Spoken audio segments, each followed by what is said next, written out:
सियासत जो करवा दे वो कम है। जहां एक तरफ कांग्रेस नेंका और कहीं न कहीं पीएचडी को अपना समर्थन देती नजर आती है, वहीं एक कांग्रेस लीडर व डीडीसी सदस्य ब्लॉक फैजल इनायतुल्लाह राथर ने पीएचडी की तो आलोचना की ही है, इसके साथ ही अपनी ही पार्टी नीतियों से खफा नजर आए। उन्होंने कांग्रेस पार्टी की जम्मू कश्मीर में वापसी के लिए जीए मीर के बजाय गुलाम नबी आजाद को सामने लाने व मुख्यमंत्री पद के कैंडिडेट के तौर पर गुलाम नबी आजाद को पेश करने की मांग की। उन्होंने कहा कि अगर जम्मू कश्मीर में गुलाम नबी आजाद को पार्टी आगे लाती है तो पार्टी पुनः जम्मू कश्मीर में अपनी वापसी कर सकती है। मेंबर जो उसके एसोसिएट मेंबर थे तो वो क्यों उस मीटिंग में चले गए, नंबर एक, वो उसका जवाब दे दे, लोगों को ये कहे कि हम क्यों उस मीटिंग में गए। अब जब वो मीटिंग में चले गए तो इसका मतलब उन्होंने वो चीज अथेंटिक किया है कि हाँ ये डिलिमिटेशन सही हो रहा है, नंबर एक। नंबर दो, फिर उसके बाद जब डिलिमिटेशन सामने जो उन्होंने ड्राफ्ट रिपोर्ट भेज दिया है, जो सामने आया, इन्होंने अपनी ऑब्जेक्शन उसमें रखी है। पहले उन्होंने कोकरनाग को लारनू कॉन्स्टिट्यूंसी रखा था, नेशनल कॉन्फ्रेंस ने अप्रोच लगा के अपनी ऑब्जेक्शन दर्ज की, उन्होंने फिर लारनू कोकरनाग उसका नाम दे दिया। उसके बाद हर एक कॉन्स्टिट्यूंसी में उन्होंने इंटरफेरेंस की है। अब दूसरी बात रही महबूबा जी, जो उसमें एसोसिएट मेंबर नहीं, उनकी पार्टी नहीं थी, मगर मैं आपके वसादत से बताना चाहता हूं, क्या उन्होंने बिजबिहारा कॉन्स्टिट्यूंसी में इंटरफेयर नहीं किया जिससे सिरगफोरा वापस आ गया, तहसील सिरगफोरा। नंबर दो, जो उनका स्पोक्स पर्सन है, पीएचडी का स्पोक्स पर्सन है, उन्होंने मुझे बुलाया है, बुलाने के बाद उन्होंने मुझे कहा है कि होम शालीबुग कॉन्स्टिट्यूंसी नहीं रहेगी। वो वक्त से पहले तब तक कोई मीटिंग नहीं हुई थी।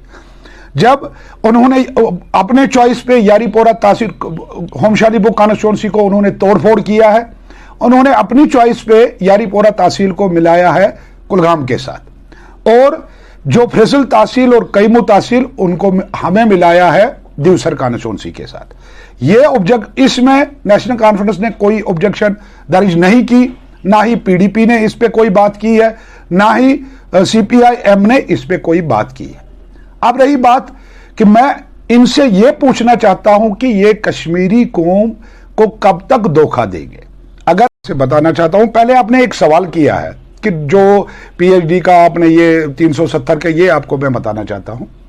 जब 4 अगस्त 2019 को 370 और 35A को इन्होंने वॉश आउट किया है, खत्म किया है, तो वहां एक लीडर था, वो था गुलाम नबी आजाद साहब, जिन्होंने जम्मू कश्मीर की लड़ाई लड़ी है और उस लड़ाई में उन्होंने कोई कसर नहीं छोड़ी है।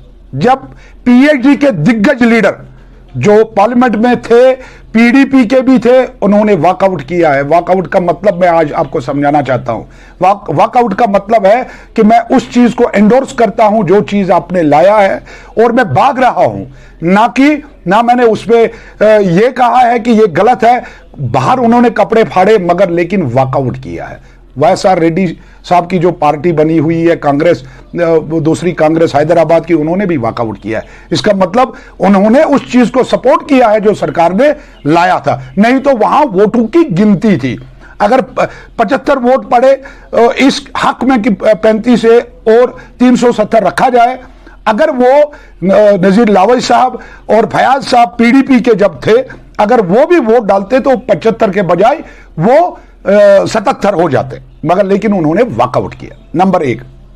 नंबर दो, आपने बोला कि ये धोखा था। मैं धोखा नहीं, मैं ये कहता हूं कि जब से ये जम्मू कश्मीर आजाद हुआ है तब से सिर्फ सियासतदानों ने कश्मीरी कौम को ठग लिया है। झूठ बोल बोल के, कभी बोला वो लाएंगे, कभी बोला रावलपिंडी जाओ, कभी बोला कहीं जाओ। मैं इसीलिए कह रहा हूं कि 1975 का जो स्पीच है मरहूम शेख मोहम्मद अब्दुल्ला का, वो नौजवान तबके को सुनना चाहिए कि उन्होंने क्या कहा है। नंबर 3, आपने बोला पार्टी में ये है।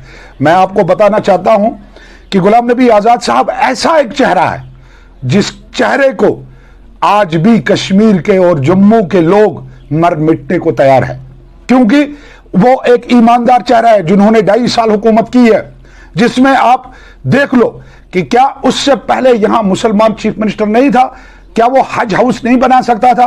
वो एक गुलाम नबी आजाद था जिन्होंने 6 महीने में हज हाउस बना के दे दिया आपको।